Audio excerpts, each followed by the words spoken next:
અને પેલો તો શેષનાગ ઉપર સૂઈ શકે છે, કારણ કે એને એટલી ચિંતા જ નથી જગતની.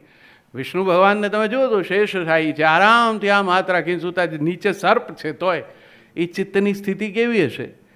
અને આપણે આટલા સરસ વાતાનુકૂલિત, એટલે કે જે વાતાવરણ, જે હવામાન મને અનુકૂળ આવે તેવું એર કન્ડિશન, એમાં હું રહું શું, અને છતાં ઊંઘ માટે પડખા ભરું અને પછી હાથ લાંબો કરી અને બાજુમાં પડેલી બોટલમાંથી 2 દવાની ગોળી ગળી જાઉં ત્યારે મને માંડ આવે, એમાં આ હેપીનેસ બહુ દૂર રહી જાય છે. એ હેપીનેસની એચિવમેન્ટ માટે શું કંઈ થઈ શકે? પેલું 2 તો આવી ગયા, પૈસા આવી ગયા, સ્વાસ્થ્ય પણ સારું છે, છતાં આનંદ નથી.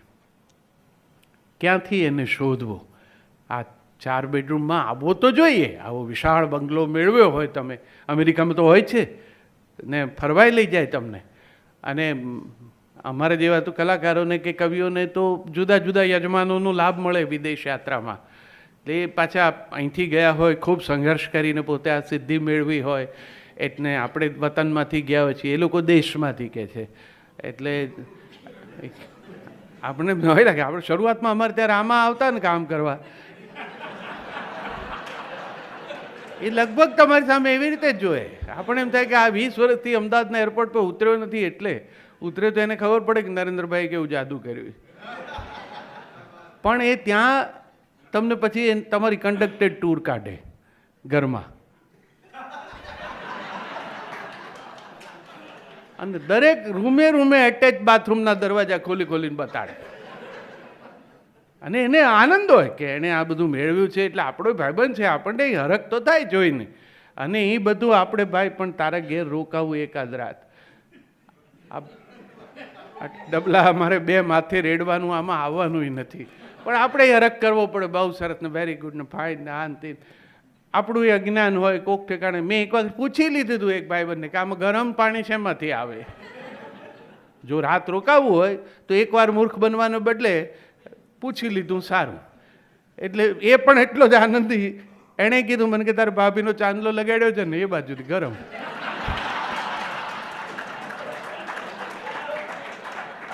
મેં કહું આને બધું બદલાણું પણ ભાભી ન બદલાણું. અહીં હતા એવા જ ત્યાં છે, ત્યાં તો વધારે કડક છે, કારણ કે ત્યાં તો સ્વતંત્રતા જ એકમાત્ર ત્યાં રોકાઈ જવાનું આકર્ષણ છે, બીજું કાંઈ જ નથી. એ સ્વતંત્રતા માટે થઈને આ બહેનો ત્યાં વાસણ જાતે માંજે જ. એને જે અહીંયા જતા આવતા કોઈ પાડોશણ જોવે, પૂછે, બા હોય તો સવાલ કરે, નણંદ હોય તો વાંકું બોલે, એ કશું ત્યાં નથી. એટલે એને બાકીની તકલીફ કબૂલ. અહીંયા આવે ત્યારે આપણે કે તમારે અહીંયા બહુ સારું, તમારે ધોબી ઘેર આવીને લુગડા લઈ જાય ને, શાકવાળો બારણા સુધી આવે, છાપું ઘેર નાખી જાય, દૂધવાળા આમ કરે, નોકર તો આમ ને, ડ્રાઈવરને માળીને. એટલે બેન તને ત્યાં ચોખા મૂકવા કીધું, જા.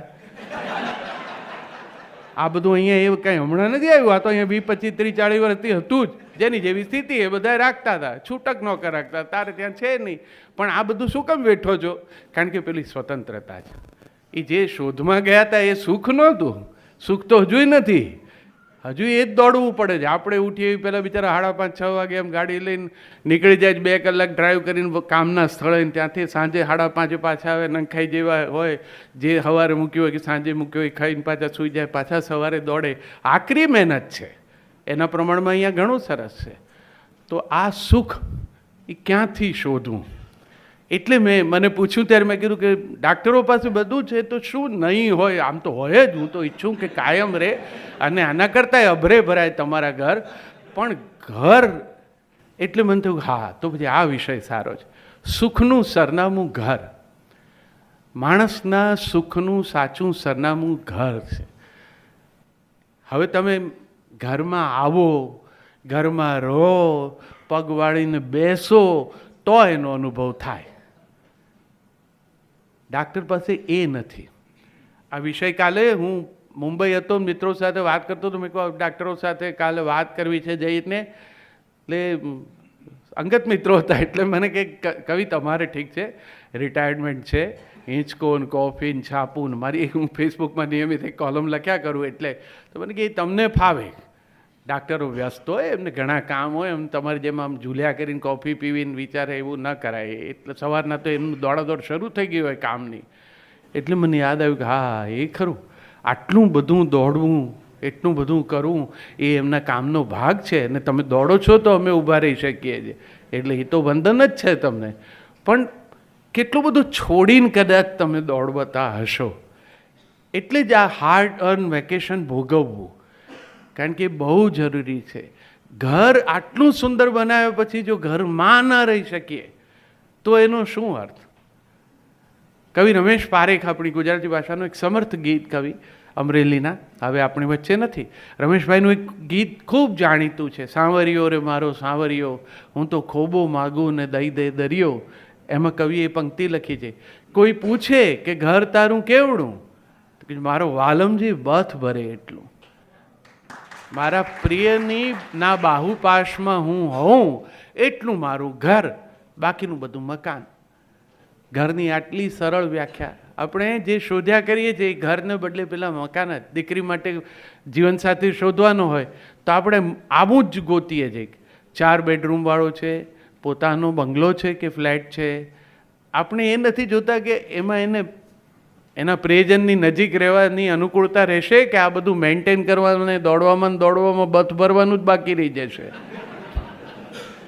તો એવું ઘર મળે જ્યાં તમે શાંતિથી બેસી શકો, થોડું સરસ સમય પરિવાર સાથે ગાળી શકો, તો આ બાકીનું બધું છે ને એ આનંદી શકશો. ધન પાસે હોવાનો લાભ શું બીજો?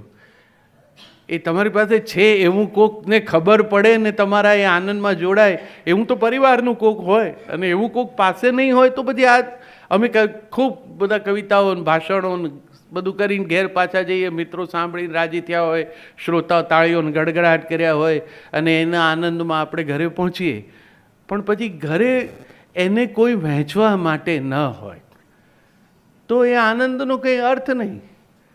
એ જે સાંભળ્યું એ ઓડિટોરિયમમાં એ તાળીઓ ત્યાં જ રહી, ભેગી આવી હોય તો પણ બહાર ખંખેરીને જવું પડે, કારણ કે પછીના ગાળામાં તમે એકલા છો. તો એ ન થાય.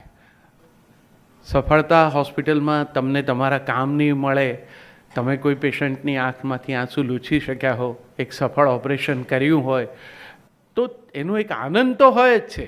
પણ એ આનંદ ઘેર આવીને એક વાત કરીને વહેંચી શકાય. 2 જણા સેમ ક્ષેત્રમાં કામ કરતા હો તો પણ એ થઈ શકે. હું એકલો હિંચકા પર બેસીને કવિતા કરું, પણ તમે 2 જણા હિંચકા પર સાથે બેસીને આજના દિવસની વાત તો કરી જ શકો ને. પણ એવું કરો છો ખરા?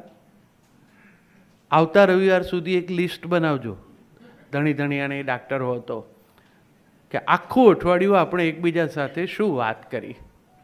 બસ આવતા રવિવારે આવા સેમિનાર રાખવા બદલ તમને ઠપકો મોકલશે લોકો. ત્યારે ખબર પડશે કે જે ઘર ઊભું કરવા માટે અમે આ બધું કર્યું, અને એ બધું મળ્યા પછી તુષારભાઈએ કહ્યું એટલે એક વખત હિંચકે પણ બેસવાની પ્રેક્ટિસ શરૂ કરી.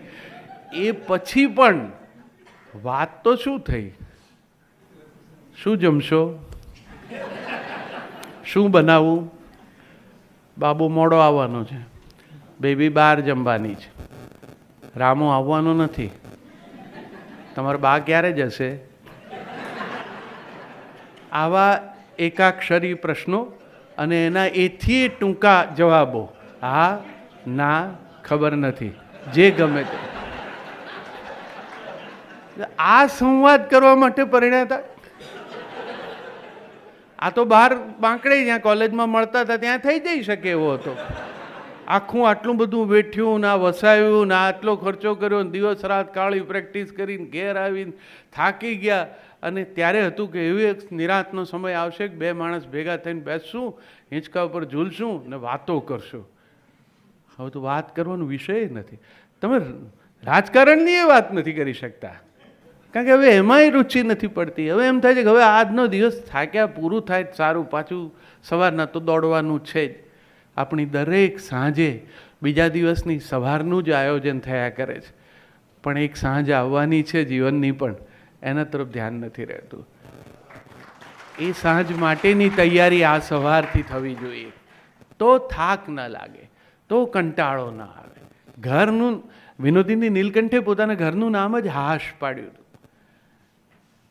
ઘરનું સૌથી બીજો પર્યાય આ જ છે, હાશ. જ્યાં હાશ કરીને બેસી શકો એ ઘર.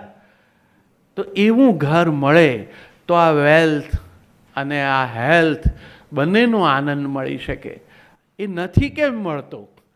કારણ કે બે જણા ભેગા થઈને જે આખી યાત્રા, એક હું હોય, એક તું હોય, આ બે એકાક્ષરી છે, હું અને તું. એ બે ભેગા થાય એટલે બે અક્ષરનો શબ્દ બને અમે. અને ઘર એ બે અક્ષરનો શબ્દ છે, જ્યાં બેઉ જણ જોડે છે.